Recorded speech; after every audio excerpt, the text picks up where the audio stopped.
Aloha, shining ones! Thank you for watching the replay. Yay! So excited to be here with you all today. Another spontaneous Instagram live. Yay! Welcome, Anna Maria. Hi, Heart Activation Project. Haven't seen you in a long time. Hi, hello. Welcome, everyone. Hello, Earth Child from the Stars. Welcome. So glad to be here with you all today. Hi, Brooke. Hi, Camila. Hi, Darla. Welcome, Adriana. Yay. Hi, Sarah. Welcome. Hi, Anna Luisa. Yay. Okay, my loves. So, hola. As everyone's coming in, so again, I feel like I always do this. I debated on whether to make this an Instagram TV and just sit here and talk to my phone without you guys, or if I wanted to make it an Insta Live and have this conversation with you. And I elected for the latter because I love y'all so much. Not to say that whenever I do an Instagram TV, that is because I don't love you, because that is not true. And I feel inspired to share and to talk about with you all about your Dharma. Because in the last Instagram live that I did yesterday, we talked about your soul's Dharma. Because we talked about up-leveling yesterday. We talked about the different steps. And if you missed the 24-hour recording of that, we did actually get the screen recording. It turned into a patchwork quilt. And it took many uploading and downloading and uploading and downloading and converting to different kinds of files and putting all of the video together. But we got it. And so that is going to be on my feed for you all after this. But one of the things that we talked about yesterday around that idea of up-leveling and taking these big steps in your life, because I heard from many of you yesterday that right now you are feeling like the universe is kind of like,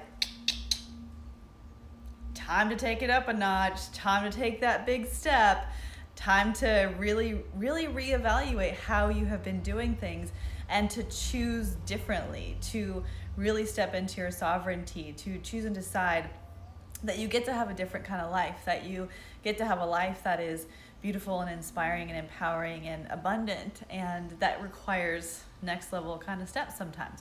So we talked about all of that yesterday, but we also talked about that idea of your Dharma and like your soul purpose and what it is that you came here in the world to share and do and be.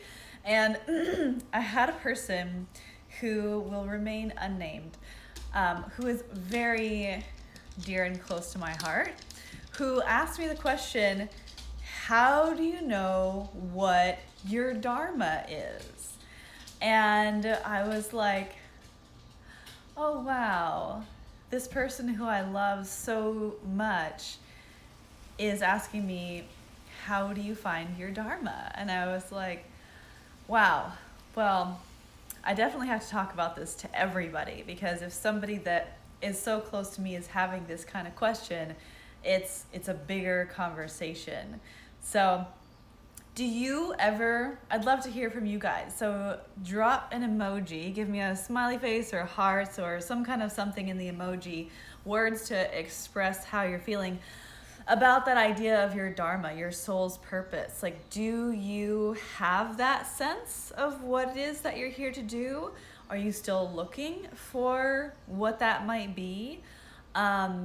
Do you feel like you kind of halfway have it figured out? Or yeah, where are you with that? Do you have at least some kind of knowingness that you have? Do you even feel like you have a purpose? Do you feel like that you are being divinely guided, and Do you feel like that you have like a mission, that there's a reason that you're here?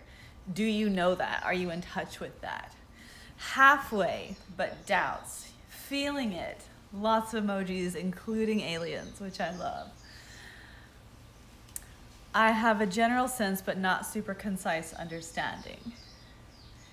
The web. Halfway. On the journey, putting all the pieces together. Feel like I know, but I have to keep showing up. Isn't that the truth? Guided by the Holy Spirit. Amen. Yes. Yeah, right? Yes, that's beautiful, Roberta. She put dancing and microphone and a keyboard. Yeah. Yeah. So first of all, I don't think that your dharma, your sense of purpose in the world, your soul purpose is something that you're like, ta-da, here is the crystal, like I have it figured out. Now I'm done and I know all the answers and that's it. Yeah, right? Janet says, it's currently resetting majorly. I'm listening. I have always been on a mission. Yes, yeah, totally hearing you and feeling you, sister. Yeah, for sure. So when we come to, first of all, what is your dharma? I think most of us know that it's, your dharma is your soul's purpose, why you're here on this planet, what you came to do. And I think so. I think really kind of letting go of this idea that you're going to have it figured out, and that you're going to get to this place one day that feels like the finish line, where you're like, okay, cool, I'm clear, and like I don't ever have to revisit this again, because I think that would be terribly boring, don't you? So, and I think that really deep down in our hearts, it's a multi-tiered, multi-step process to be able to access this place, because I feel like our soul's purpose, like, our mission and what we came here to do and be in the world, isn't something that we discover outside in the world. We're not like, oh, great, like now I got the certification and now I know that I'm going to, I don't know, do this certain kind of healing technique, and that is my soul's purpose. I feel like it's a much kind of more vague thing than that. But I feel like that you, first of all, when you come to this space of asking this question, what is my soul's purpose? What is my dharma here in the world? You, first of all, have to peel away all of these layers of programming. You have to do this massive deprogramming around what were you taught that you were supposed to do, because it's like your dharma is not to be a doctor. Your dharma is to help people find peace and healing in their lives and in their physical bodies, so your dharma is not your job. Your dharma, your soul's purpose, is really this kind of like motive force that moves you through the world. But you have to really do that work of deprogramming. Well, my parents always told me that I needed to be a lawyer in order to be successful, or I needed to be a doctor, or I needed to be an engineer, or whatever that was. So the first part of feeling into what is your dharma is really doing massive decluttering of your psyche, like from your parents, from your culture, like this is what you're supposed to do in the world. And so it's that really, like, you have to pull away and tear away all of this old programming that says all of the shoulds, right? You have to excavate yourself from beneath all of the shoulds that have been layered on top of you throughout your entire life. So that's the first part, because you can't hear your heart if you're so busy listening to what everybody else thinks that you should do, right? You cannot hear your heart if you're so busy listening to what everybody else has been telling you that you should do. So that's the first piece. And then it's really like reconnecting with your heart, and because your heart has to know that it can trust you, right? Your heart is not going to divulge its most intimate, deepest secrets and desires and wishes and hopes and longings to you if it feels like it can't trust you. And so there's so much deep healing work around like healing the nervous system. I always think of like, I have come to understand inner child work as working with the nervous system. And that it really is that, you know, a lot of times we're in this space where our nervous system is like this wild animal or like this scared little child. And it's like, what are you going to do? Like, I don't know. I have to always be watching out. Like, what, you know, it's like, it's always in this space of survival. It was always in this space. I don't want to put you in the present tense, but it was always in the space of survival prior to you making friends with it again. And so, but now once you tune in to, really, yeah, right? It makes so much sense. Nervous system, inner child work. And then it doesn't feel so esoteric, I think. Like when we think of the inner child as our nervous system, because we really do all have that felt sense of our sense of like being in scarcity, being in survival, and like feeling fried in our nervous systems. So that's this first part around like smoothing down all. It's like, you know, your hairs have been like, you know, like always the antenna are always up and you're always watching, are we safe, are we safe, are we safe, are we safe? And then finally you're like, okay, we got rid of all of those other people's ideas about what we should be doing. And now I'm here with you, sweet body of mine. And because your body has all of this intelligence already inside of it, your cells, your DNA already knows what it is that you're here to do, right? So it's this process of like, there. Whew. None of those other people's ideas of what we should have to do or be or whatever are going to come in here. You are safe with me because I am going to protect you, little nervous system of mine, right? So there's that piece. And then once your nervous system, your inner child, knows that it can trust you, then that's when it's like, well, I want to be a ballerina, or, you know, I want to be a zookeeper, you know? It's like this delightful innocence comes forward, whether it's for a ballerina or, you know, whatever, world explorer, safari leader. But so this is the next piece of it, is really once your nervous system, your inner child knows, your body knows that it can trust you, then it begins to tell you its true desires. Your heart begins to speak to you. And I really, really do believe that once we put on noise canceling headphones to the thoughts and opinions of other people, we will not listen to those ideas of what we should be or what we're supposed to be in order to be successful or whatever. And what's appropriate and blah blah blah blah blah blah blah. When we put on those noise canceling headphones and we can no longer hear the voices of anybody else inside our head, then we can finally, in that silence, hear the whispers and calls and longings and desires of our heart. And I really do believe that it's like those whispers are your intuition, and so that's just like, you know, as I'm going throughout my day, I have a little flash, a little vision of lighting this candle over here, or I have a little flash, you know, I'm like considering which way am I going to drive home, and I have a little flash of driving home a different way than I normally drive home, or I have a little flash of this person who I decide to reach out to. am in the shower, you know, and I have like a little flash, little mind flash, or like I hear the words like this person's name, and then I'm like, oh yeah, I should totally reach out to them. And so then it's like when you follow those little tiny, those are the breadcrumbs, right? This is like Hansel and Gretel.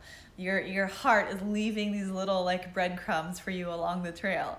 And so each one of those little mind flash or like whispers or like an idea that just comes in, what I talked about yesterday is like, how do you know if you're making up these intuitions or if it's actually intuition, like inner guidance?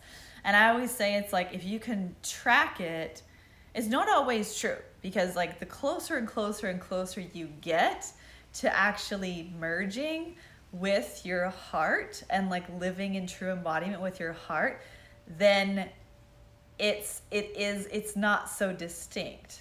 And so, you know, yesterday I was saying that when you can track where did the thought process of where did that idea come from, then you know that you were thinking that and that's coming from your conscious self. But when it's something that just drops in and you're like, where did that come from? Then you know that it's your intuition, it's your divine guidance. So, but it can also be the more integrated you become with your intuition, then the easier that happens. And the less separate those things are. It's like you just know that those thoughts, even though you can track them, are your inner guidance talking to you.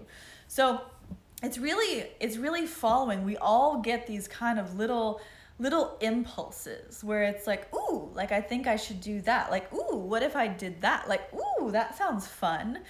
And it really is this kind of childlike playfulness that is the breadcrumbs that are on the path to your soul purpose and to your Dharma.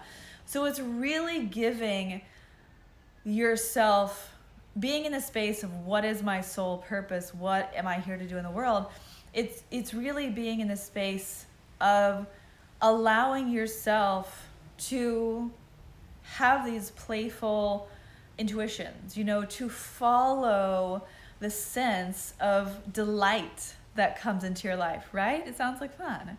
Yeah. So it's like you're following what feels good to you. And this is also part of the healing process, because a lot of us have subscribed to this old story that says no pain, no gain, and that healing requires suffering of some kind, and that in order to heal, you have to go through some kind of healing crisis, and it has to be painful and intense. And I used to believe that, you know, but now I don't.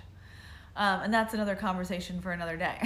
And so, but it's really giving yourself permission to follow what feels delightful to you, to allow your inner child, your nervous system, to guide you by listening, by feeling to what it finds delightful, to what it finds inspirational, to what feels good to it.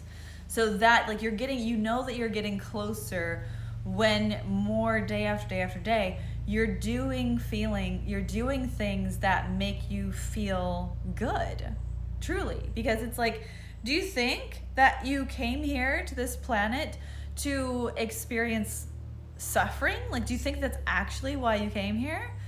I think it's like, that maybe a story that we have in the beginning, but then we learn that it's like the no pain, no gain is an old energy paradigm, and we don't have to subscribe to that anymore. That's like so before 2012. So that's like so 2011. But so then the next step after that is, so you've really come into this space of what is it that I am here to do? How do I find my Dharma? What is it that I am on this planet for? And so you've done that process of weeding out, deprogramming everybody else's ideas of what you should be doing. Then you're making friends with your nervous system, really letting it know, your inner child know, that you are there to protect it and that it can trust you. And then it begins to tell you, it begins to speak to you, it begins to show you images, it begins to speak to you in your dreams. You begin to just have an impulse about like, I think I want to do this today because this sounds like fun. This sounds like it would be delightful. This sounds inspiring. I think I want to go do that. I think I want to do this. I want to talk to that person. So then you're in that space of really listening and trusting and following through inspired action what feels good. And really that is how you're finding what it is that you're here to do in the world. And I think it's really important at this point to say that it's, in my experience, when you're working on trying to remember, because that's what you're trying to do. You're trying to remember why it is that you came because you forgot. Now you're trying to remember. You're in the process of remembering why it is that you came here. And so allow it to be vague. You know, that's been something that's been really helpful for me in connecting to my Dharma, is allowing that to be vague. So for me, in my experience of what is my Dharma, because I feel like I am locked in. I am locked in to my Dharma and my soul purpose. It is like this tripod, you know, it is like this book. It is something that I feel and sense and know very, very clearly and deeply within my body. Now, what would I say is my Dharma and my soul purpose? Like, you know, what is that clarity? And I would just say it's a vague thing, but it's also like as solid as this book. And I would say that my Dharma, my soul's purpose, you know, in Hawaii we call it kuleana, your responsibility. My responsibility in this lifetime is to be the embodiment of a different way of being. You know, in many of my stories or posts or things you hear me say, I always think that I'm a mutant. I always feel like I'm a little bit different. And but I know that I'm here to inspire. I know that, like, without, there is no doubt in my being. There is not a cell in my body that does not know that I am here to be an inspiration to other people. That is completely, and that's like the vaguest sense that I could give, right? It's like I'm here to inspire people. Like, what does that look like? You know? But it's like I'm here to be this walking, breathing offering, a walking, breathing permission slip, if you will, that is completely valid and safe for you to do something else that nobody else is doing, you know? And so it's like I really try to be, I feel like I have a very radical way of looking at the world that is very different from what normal people, well, not normal people, but like what a majority of the people on planet Earth at this time right now would think of as normal. Not you guys, or maybe not everybody here, but it's like, because there are those people also, I recognize those people in my life who also have a similar Dharma to me. They have a similar life purpose.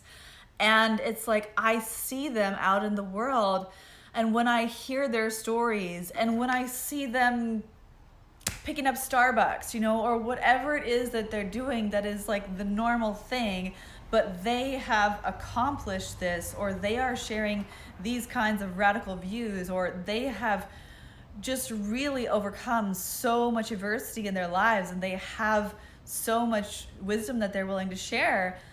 I'm like, that is what I am supposed to do, because I see them and I just feel this complete exhale in my body, and I'm just like, oh, I am so glad that you chose to incarnate on this planet at this time, because for me to just, even if I never meet this person, you know, in the third dimension, even if I just know them through Instagram, it's just like the fact that they are out there living their life and sharing about it on the internet, and it is a way of living and being and doing life that gives me so much permission that I recognize that. So I think that's oh, thanks, Janet. Oh, heartburst.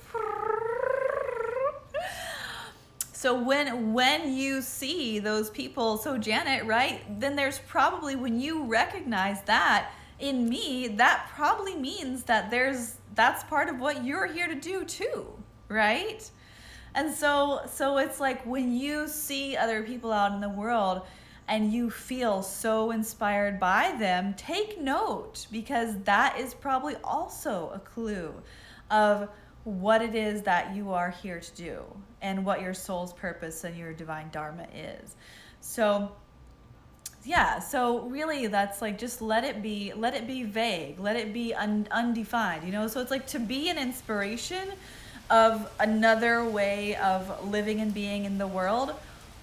You know, someone might be like, well, what does that mean on a practical level? And it's like, when I'm in that space of like, you can't figure it out mentally.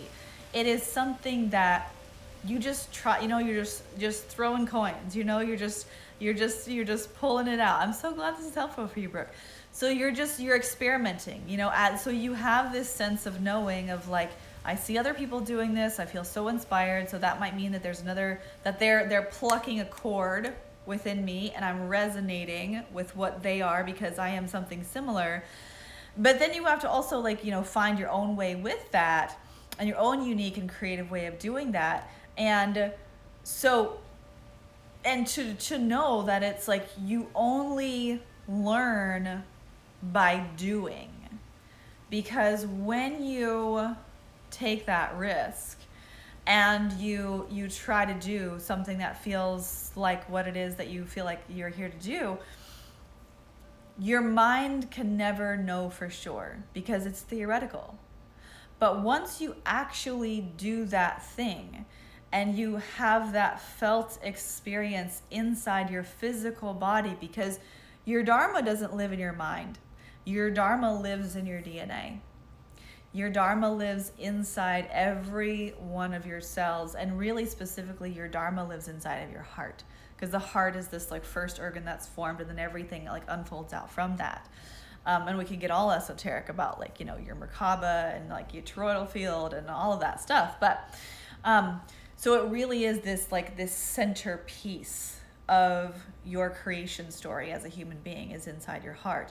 And so, but for me, like, I just decided to follow that delightfulness, you know, and to have no story about it, you know, because many people are, they're like, so what do you do? You know, I'm like, oh, you know, I make online classes. I'm like, oh, what do you teach about? And I'm like, astrology, Instagram marketing, you know, sound healing. I have a whole school that helps people remember their past lives from Lemuria. You know, it's like none of what I do is supposed to be successful, right? It's too woo-woo, it's too out there, no one's gonna buy it because like it's too spiritual, and spiritual people are supposed to be poor, and it's just like, I'm like, fuck that shit. No, that's not the reality that I subscribe to, and that's not the reality that I know in my heart.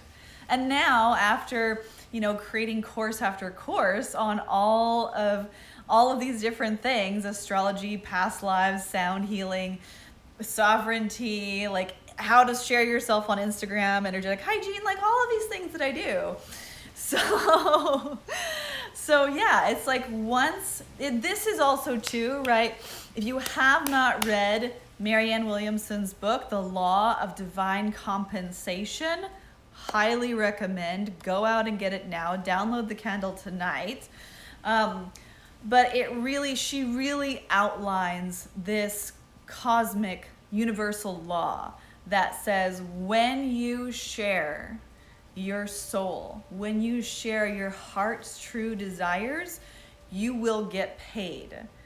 Because that is the law of divine compensation. When you come and you bring forth those codes that are within you that have been what you've studied for past lives, or that you studied when you came in because you're a starseed hybrid, you know, and so you have this wisdom from other planets. When you come in and you share that authentically and vulnerably and relentlessly, you cannot just share that like one time for a week, 1 month. You have to share it over and over and over again. And you have to really align and you have to invoke the law of divine compensation. You know, it's like right now I'm having this experience on Instagram where like my posts aren't getting very much engagement. And I'm just like, am I being shadow banned? And I'm also like, whatever, I'm just gonna keep posting. I know that the law of divine compensation works. And so I'm here to offer my gifts and share my magic and my enthusiasm and my energy until the day is done. And then I will get up and do it tomorrow. And I don't care what kind of Instagram engagement I have. Like, I know that I'm here and that this is my Dharma and that this is really like why I'm here. I'm here to be an inspiration and posting on Instagram and doing Instagram lives and doing my whole life. That's the way that the inspiration comes out. So that is what I have to say about finding your Dharma and connecting to your life purpose. And then I'll also say too, of course, you guys know me, I love astrology. So there are places and planets in your chart, your birth chart, that give you clues as to the archetypal energies that you came in, that you chose specifically to embody. Those specific planetary placements can be found in your chart that give you insights around what it is that you're here to do in the world, and that it's also really not meant, astrology is not meant to override your intuition, those intuitive impulses. That's the most important thing for you to follow. So, but there are clues that are hidden in your birth chart, in your astrological chart. I do have an Insta TV about that. It's called Transmuting Your Karma into Your Dharma. And it's about the journey from the south node of the moon across, building the rainbow bridge across your chart to actualizing the north node of the moon, which is the path of your soul's evolution. So the south node is your karma and the north node is your dharma. So I do talk about that in the Instagram TV that is there for you. And of course, if you'd like to book a session with me, I'm always happy to swim in the stars with you. So I hope that this was helpful. I felt really inspired to share this insight around how to find your Dharma, your soul's purpose in the world today. And just as a reminder, we are currently closing the doors to my brand new course, Sovereign. We're closing the doors in less than 24 hours. So if you are feeling called, led, or guided to tap into your sovereignty, that piece around deprogramming what you think everybody else thinks you should do and really reconnecting to your heart, that's where the sovereign codes, the queen codes lie within you. And I know many people who are actually on this live are also enrolled in this course. And so I'm so excited to start our journey on Thursday. And we say, Ollie oxen free. If you are feeling called, led, or guided to join us for the journey of sovereignty, to step into your own authority and power, and to really design and create a life that you feel heart aligned, soul aligned, this is a journey for you. All right, you guys, I love you so much. Have an incredibly amazing day or night or morning wherever you are in the world. And I'm going to go walk my little dog right now. All right, love you guys. Yes, join us.